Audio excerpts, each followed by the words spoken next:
Do you have one of these 3DOs and it's just not working for you? You turn it on and it just goes to like the 3DO screen or even has like a hissing sound coming from it? Well, today I'm going to show you how to get that fixed, and it's pretty simple. So without any further ado, let's go ahead and head over to the workbench.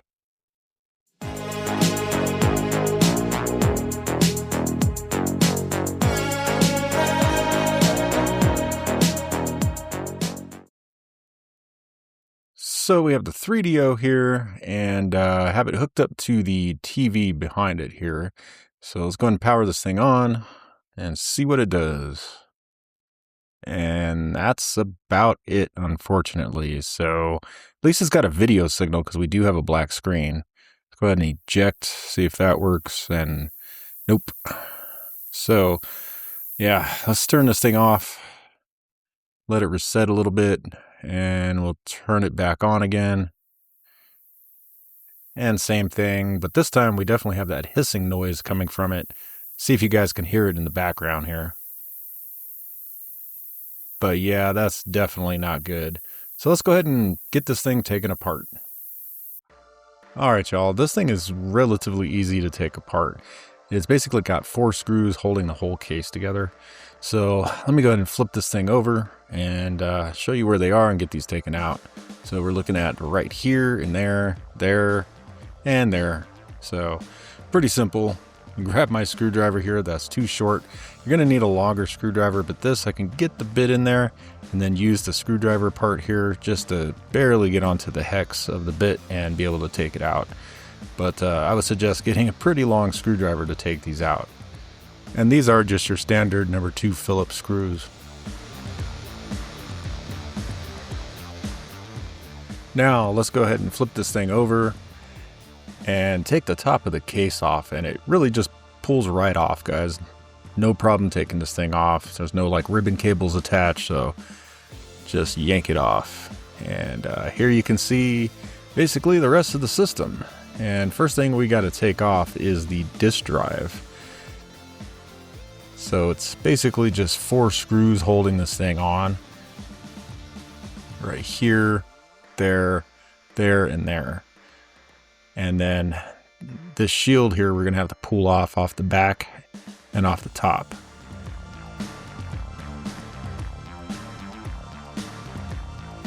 Now to get the shield off, you have 4 tabs on the side. You just got to pull up on here.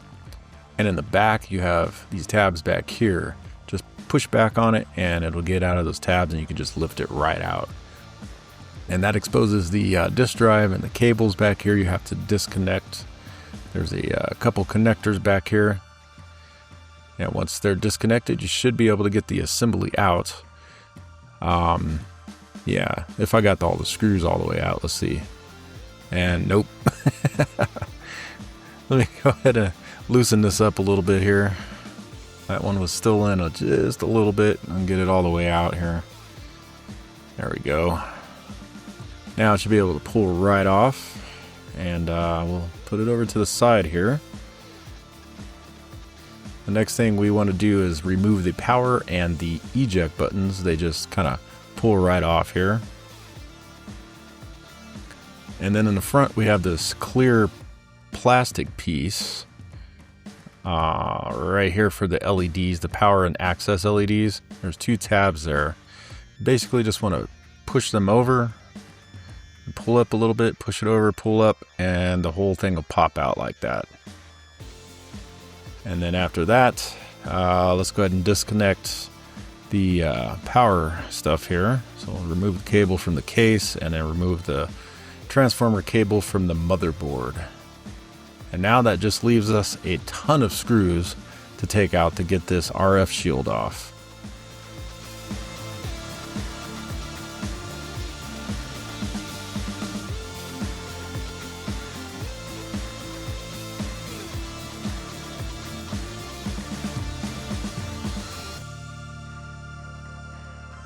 The nice thing is all these screws are the same size, so you don't have to worry about different size screws here, guys. Now we do have a couple more screws to take out to get the motherboard out, and a few other things to do here. So let's take these RF port things off here. Oh, this one's still got a screw in it here. Hold on. There we go. That'll pop right off. That's for the AV stuff. And then we have the joystick port that we have to disconnect here. Another ribbon cable. So let's pull up on that and pull that out.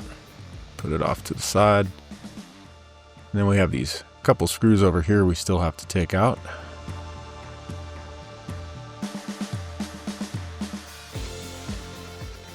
Now that we got that out here, guys, we can go ahead and just kind of pull the board out, but just double check you got all your screws out before you try pulling the board. And it should just pop right out of here, just like so. And we'll put the case off to the side here. And we're going to go ahead and inspect this motherboard and see what might be wrong with it. Now that we have things under the scope here, let's go ahead and take a look at a few of these capacitors. If I could find one here. Oh, there we go, right there. And basically what we're looking for, guys, is any sign of leakage. So if you see a bunch of like clear, maybe green looking liquid on the board, or you actually see green crusty legs of these capacitors, or the vias that they're going into, or even the traces or components next to them, any of the legs, then you know you have a leakage issue. So what we're going to do is just kind of go through each one of these capacitors on here one by one and see if there's any sign of leakage. Now I do know that these things are prone to the capacitors in the power supply leaking. So I'm checking all the logic circuits first, and then we'll go ahead and check the power supply last, because I'm pretty sure that's where we're going to find the issue. But yeah, as far as all these ones, they're looking good. And you can kind of push them over like that if you want to get a better view.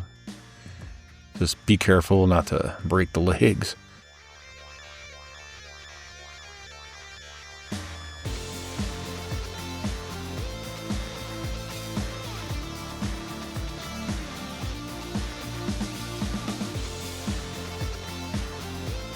Now we'll move towards the power supply section. So this is that big filter, like 6,000 microfarad filter cap. So, and that's not leakage there, guys. That right there is actually just like an adhesive they use during assembly to keep the cap in place. You'll see that in a few bits of electronics. But yeah, I definitely see some leakage right in here. This capacitor right here is leaking out. You see, it's kind of dark, but you can definitely see the corrosion there. Let's see if I can get in the light so you can see the gook on the board. Yeah, see all that like clear gook? That's all where the capacitor leaked out. And it's corroding legs, not only the capacitor, but that diode next to it too. So yeah, we're definitely going to have to get this cleaned up, cut off, cleaned up, get all that nasty solder out, and get this fixed. But you guys see here, this is the power supply part of the board, and it's prone over here for these to go out because it's right by these voltage regulators and this heatsink, and dries out these capacitors and the electrolytics inside of them. So yeah, and that's C36, and that's pretty much the common one to go out on these. So here's a little bit better angle with some better lighting, and you can definitely see the corrosion in there. So whenever something's this corroded, I always tend to just clip these things out of here. It just makes it a lot easier. So I'll use my snippers here and just basically clip the legs off and get this thing out. And the reason I do this is because that old corroded solder in there is just really bad, and if you heat it up and try pulling legs through and everything without cleaning stuff up, it just can be bad juju for those vias, and you can actually pull traces and a bunch of other crazy crap that you just don't want to do. And yeah, you can definitely see that thing's been leaking here. Let me see if I can get a better view. There you go. Yeah, definitely has been leaky. But we're going to test this thing just for shits and giggles to see how bad it truly is. So I got my little multi-function tester out here, so we're going to go ahead and test this leaky cap and see how truly bad this cap is.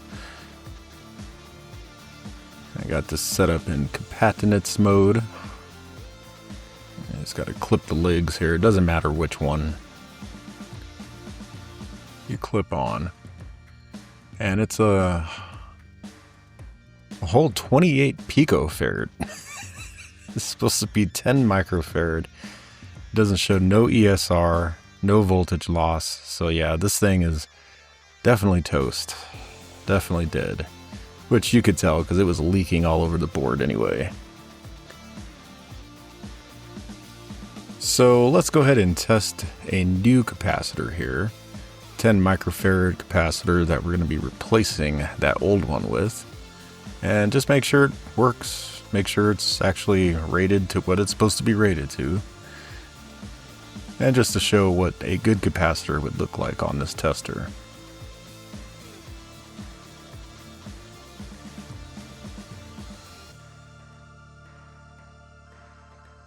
And there we go, 10 microfarad. ESR looks good, everything's good, so definitely a good capacitor.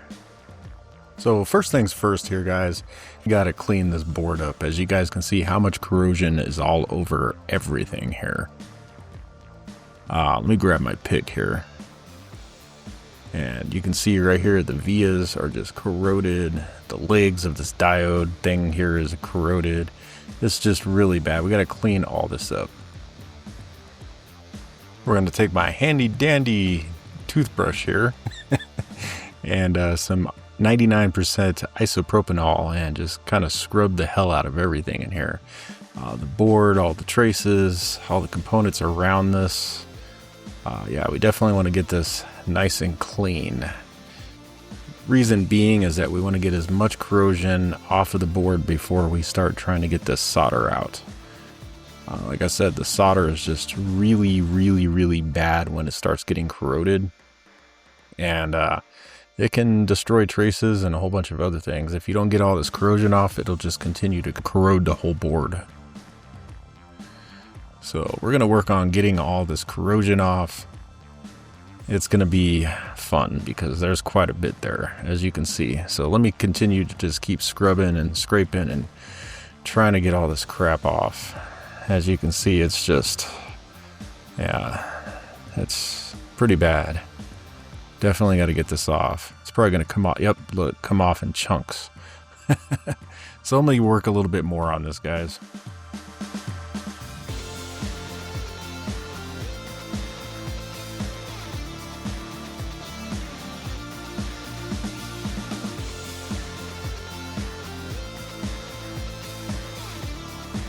Alright, now that we got things pretty much cleaned up on the opposite side of the board, now we're going to go ahead and get the remnants of those legs of the capacitor out and get these via holes all cleaned up here.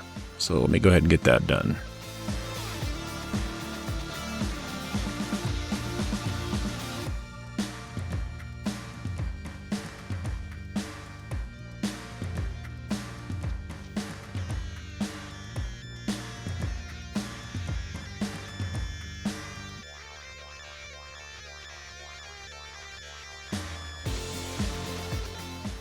So now we got to just clean up the rest of the solder here. There's not much left, just to make it look pretty nice on the back of the board here, so we can get a good connection to these traces.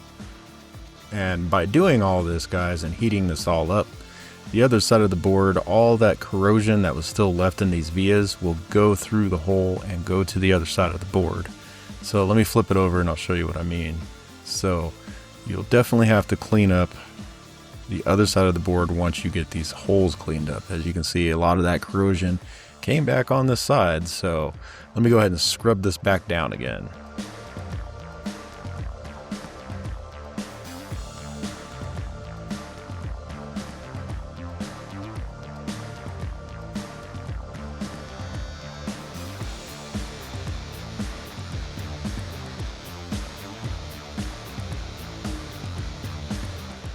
Well, that's about as good as she's gonna get, but I gotta say it looks a lot better than it did when we first started. Got a lot of that corrosion cleaned off. It looks like the vias are all cleaned up. We don't have any broken traces, so I think we're going to be good to go here. So let's go ahead and continue on. Now on these 3DO boards, you'll see the semicircle pattern here. That represents negative. The negative stripe here on the capacitor goes in that hole. So that's how you line up your negative and your positive. So let me go ahead and get this put in and we'll get it soldered onto the board.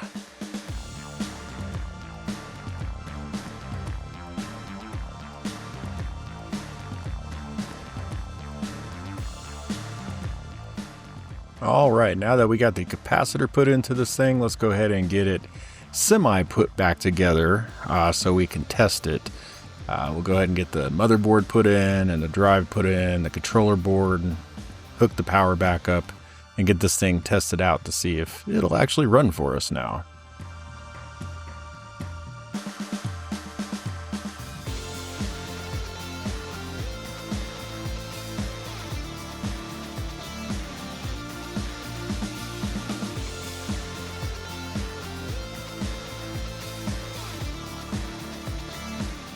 Alright, here it is. Time for the smoke test, guys.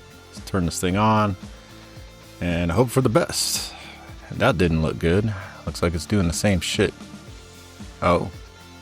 Hold on. Right on, guys. Let's see if it tries to ask for a disc, which it does. Perfect. It's working. So let me go ahead and burn a disc since I don't have any game discs and see if we can play something here. So I went ahead and burnt one of my favorite games, Samurai Showdown. So we're going to go ahead and give this a try here and see if this burnt game will actually work. But there's no copy protection on the 3DO, and this is not my system, so I don't own the system, so I need something to test it with. So there's the controller here, as you guys can see. It looks like it's loading the game. Sounds like it is. Maybe.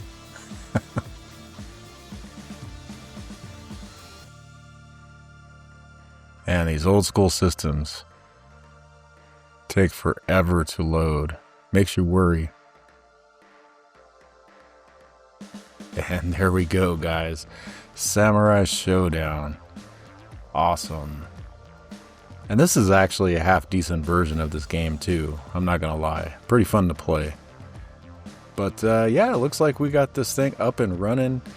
I'm gonna go ahead and play a little Samurai Showdown here, guys. But it's really just crazy to think that a capacitor like this is all that took down the system. One leaky damn capacitor. Yep, that's what did it, guys, right here. So I'm gonna go ahead and play a little Samurai Showdown here, guys.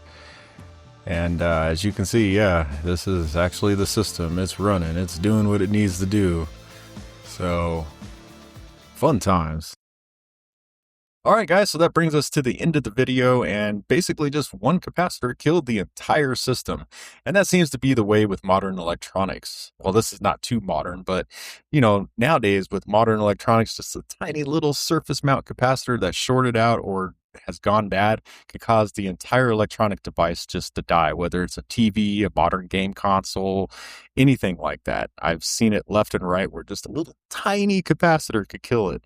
Now with this device, I'm going to be recapping the whole thing for my friend just to kind of future-proof it, because let's face it, even those caps look good, they might be on their way out, like the one that died. And basically I want to future-proof it and make it so that he could use it for the next 20-30 years if he wanted to. But yeah, I hope you guys enjoyed the video, and I hope this simple fix kind of showed you guys how easy it is to fix these electronics. It's really not too hard. Just look for leaky capacitors, short capacitors, that kind of thing, and usually that fixes what the problem is and why it won't start up. So, but I'm going to go ahead and get out of here, guys. I hope you enjoyed the video. You guys have a great one. Peace out, y'all. Game over, man. It's game over.